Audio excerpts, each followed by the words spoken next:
Oh great. A cop supplying meth to his boyfriend. What could possibly go wrong? Now the officer's dead. The boyfriend confessed. And the cherry on top. He says jail felt safer than their relationship. Welcome to small town law and disorder. This is No Filter News. Yeah. We're judging.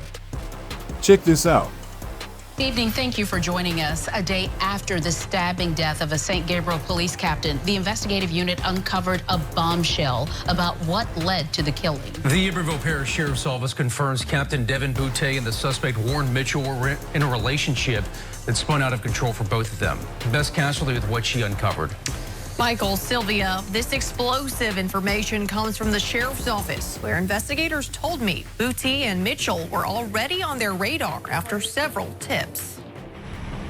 On Sunday, news of 34-year-old police captain Devin Boutte's potential murder rocked the small community of St. Gabriel. Devin was in love with the police department and the city of St. Gabriel. He loved this community, and they loved him. Boutte's chief, Kevin Ambo, was the first person to find his body.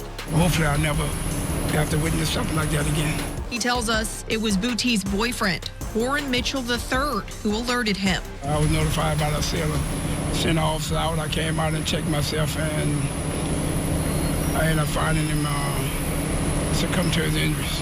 Mitchell confessed over the phone. The sheriff's office says Boutte was ambushed here in his home while he was sleeping. Mitchell allegedly stabbed him twice, once in the front and in the back. And investigators recovered that kitchen knife still inside Boutte when they arrived. What they also recovered inside the home that the police captain and Mitchell had been sharing, drugs. According to the sheriff's office, Boutte had been providing Mitchell with weed and meth to sell and use. Seems to be that Boutte lost his direction through the relationship with this man. It clouded his judgment. Sheriff Brett Stassi says he had gotten a tip about this weeks ago. And it would be our jurisdiction. And actually asked the Attorney General's office to investigate Boutte just 10 days before he was killed. There's nothing that you can compare this crime to any other that I can remember in recent years. The suspect, 25-year-old Warren Mitchell III, has a lengthy criminal past. Drugs, robbery, even some indecent behavior with back when he was a juvenile. And was even a suspect in a murder in Texas in 2021. In fact, he was out on bond for a robbery he allegedly committed last month when the stabbing happened. We've talked to the people in the community. Stassi says that robbery was a key point in the pair's increasingly toxic relationship. He thought that he was trapped in this relationship and this was the only way out. He had attempted a couple times prior to get out of this relationship, and he couldn't seem to get away. Meaning what exactly? A few weeks ago, he did a robbery at a store, knowing that he would be arrested and brought to jail, and that in fact happened.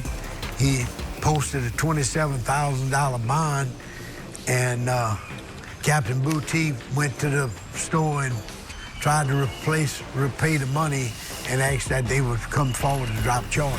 Despite the term not being used officially, the situation between Boutte and Mitchell has all the red flags of domestic violence. He used some coercion and to keep pressure on him that I went and paid the money back. I got you out of the middle place. I did this. Just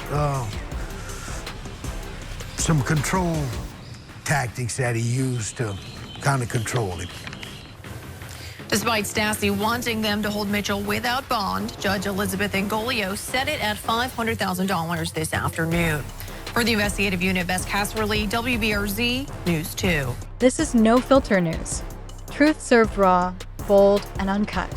Hit that sub, stay loud, and catch us on the next drop. We don't fade out. We level up.